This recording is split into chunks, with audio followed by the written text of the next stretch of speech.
A trailblazer to me is someone who's a leader who doesn't follow the crowd and blazes the trail for others to follow. Trailblazers give me hope. They give me inspiration. They give me passion. And they help me accomplish goals. Someday I want to be a trailblazer. When I grow up, I'm going to be a trailblazer. I'm going to be a trailblazer. We're going to be. I'm going to be a trailblazer. I am going to be a trailblazer.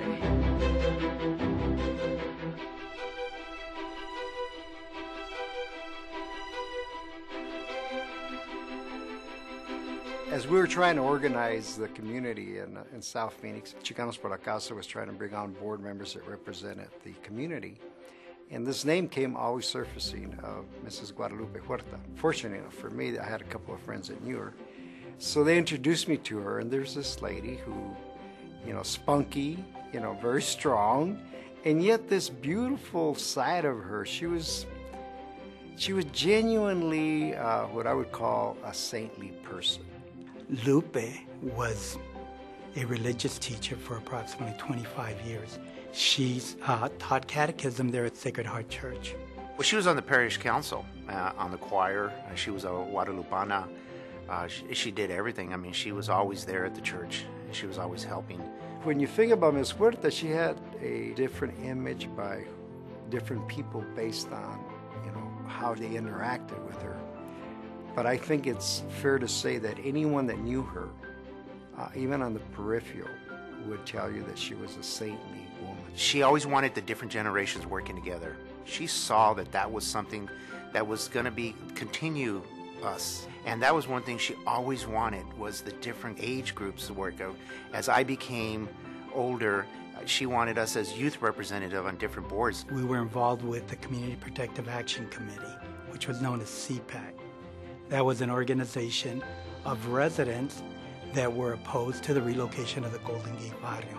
She was a resident of that neighborhood. In Golden Gate, she helped in the very beginning with the relocation process. She was well aware of the way the city staff were taking advantage of the elderly and the poor, and we saw that, and she was, really onto that and was really giving guidance with my father and some of the other parish council members.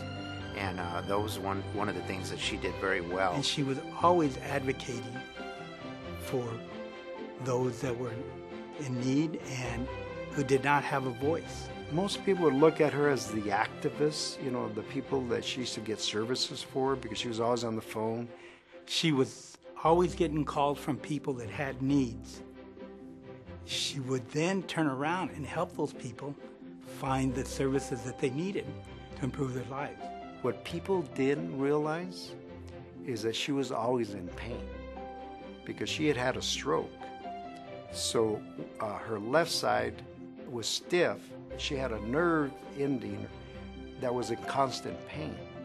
So at one point, Dr. Garcia, who used to be on the board of Chicanos por la Causa, said, we can fix this. We finally convinced Ms. Huerta to go get some tests.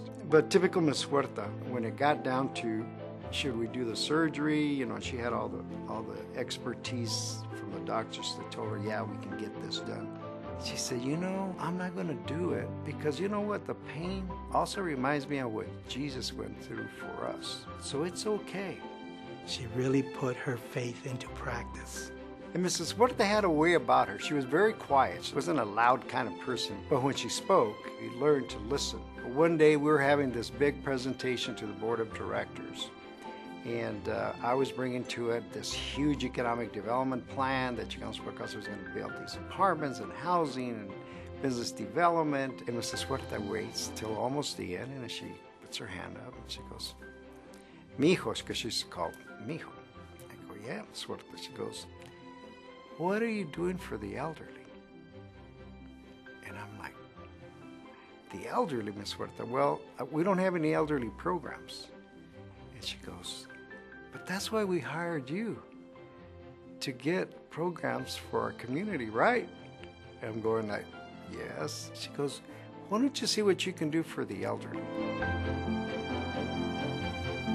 She always spoke her mind, and she would stick with her position no matter how unpopular it would be. She would advocate for those that needed the services or the voice or the position. as the chairman of the Bronze Sacred Heart Center and as chairman of Chicanos por la Causa, I think that's a tribute in itself, that someone like myself could be in the position that I am today. Those are the things that she did for me personally, and she gave me that will and that want to succeed and go forward and help other people. A lot of my spiritual and professional success would have only occurred with her guidance. Had it not been for her, I wouldn't be the person I am now. Without a doubt, her greatest accomplishments are going to be elderly centers, not only in the Phoenix area, but outside of Phoenix area, in Tucson and in the Yuma area, Somerton. The other is that from a activist side, of the people she touched, which is in the thousands. When I remember when she got the Han Kachina Award, she was very proud, and she was very humble for her to be recognized in her works. I think that's one thing that she looked at it as it was a place that everybody else could see that you did have a future. If you just put your mind to it and work at it, that you could get that, you could be there. And those are the dreams that she wanted you to strive for and to grasp for and to try and accomplish those things. As a great achievement, she would basically say, hey, I'm living life as God wanted me to, and I'm just doing His work. I think her greatest achievement was living that dream.